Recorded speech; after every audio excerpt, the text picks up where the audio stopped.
ఎన్నో పరిశోధనలు చేస్తూ రైతులకు వెన్నుదన్నుగా నిలిచిన జగిత్యాల జిల్లా పొలాసలోని ప్రొఫెసర్ జయశంకర్ వ్యవసాయ పరిశోధనా స్థానం వెలవెలబోతుంది.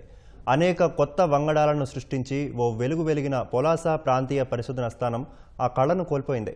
శాస్త్రవేత్తల ఖాళీల కారణంగా పరిశోధనలకు ఆటంకంగా మారింది. దానికి తోడు సీనియర్ శాస్త్రవేత్తలను బదిలీ చేయడంతో మరింత సమస్యగా మారింది. జగిత్యాల జిల్లాలోని పొలాస గ్రామంలో ఆచార్య జయశంకర్ వర్సిటీ వ్యవసాయ ప్రాంతీయ పరిశోధనా స్థానం 1986లో ఏర్పాటైంది. తొలుత 34 మంది శాస్త్రవేత్తలతో కళకళలాడేది. వరి, పసుపు, నువ్వులు, మామిడి, ఉద్యాన పంటలపై పరిశోధనలు జరిగేవి. అంతేగాక రైతులు లాభాలు ఆర్జించే విధంగా సలహాలు, సూచనలు ఇచ్చేవారు. ఇక్కడ రూపొందించిన శ్వేత టిల్, చందన టిల్ జాతీయ స్థాయిలో గుర్తింపు పొందగా జగిత్యాల రైస్, పొలాస ప్రభ, బతుకమ్మ వంటి వరి వంగడాలు రైతుల మన్ననలు పొందాయి. అయితే ఈ పరిశోధనా స్థానంలో 34 మంది శాస్త్రవేత్తలు పనిచేయాల్సి ఉండగా 10 మంది మాత్రమే పనిచేస్తున్నారు. అందులో సీనియర్ శాస్త్రవేత్తలు అంతా హైదరాబాద్కు బదిలీ కాగా 2 మాత్రమే ఉన్నారు.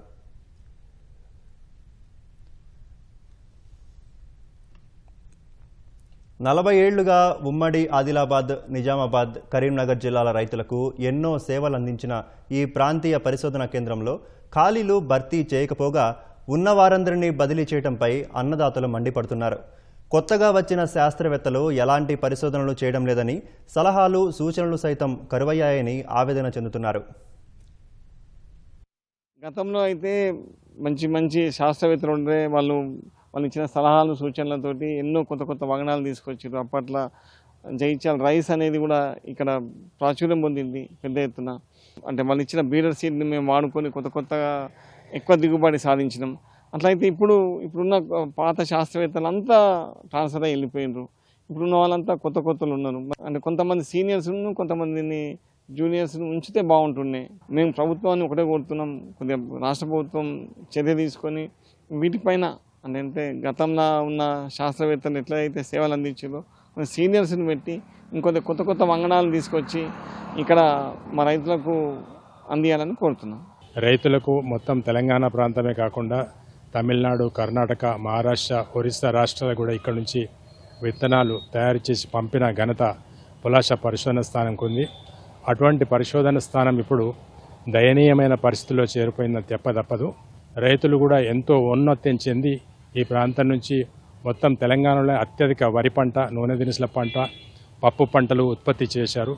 ఇప్పుడు వారికి ఎటువంటి విత్తనాలు లభ్యత లేక, రైతు అవగాహన సదస్సు లేక, పరిశోధనా స్థానంలో నిధులు లేక, సీనియర్ శాస్త్రవేత్తలు లేక చాలా దయనీయమైన పరిస్థితులు ఉందని చెప్పుకోక తప్పదు. కాబట్టి ఈ పరిస్థితిని గమనించి ఈ ప్రాంత పరిశోధనని అధికంగా నిధులిచ్చి దానికి పునర్వైభవం కలిగించాలని కోరుకున్నట్లు వాళ్ళు నేను మొదటివాడిని. ఈ విషయాన్ని చాలా సీరియస్గా తీసుకోవాలని నేను మనవి చేసుకుంటున్నాను. ఒకప్పుడు బాగా జరిగినాయి. మెయిన్ ఏంటంటే ప్రస్తుతం సీనియర్ శాస్త్రవేత్తలు లేకపోవడమే పెద్ద లోపం. వాళ్ళు లేరు కాబట్టి పరిశోధన జరుగుతలేదు. దాని ఫలాలు రైతులకు పూర్తి స్థాయిలో అందుతలేవు. పొలాస పరిశోధనా స్థానంపై ప్రభుత్వం ప్రత్యేక చొరవ తీసుకొని ఖాళీలను భర్తీ చేయడంతో పాటు సీనియర్ శాస్త్రవేత్తలను నియమించాలని రైతులు కోరుతున్నారు.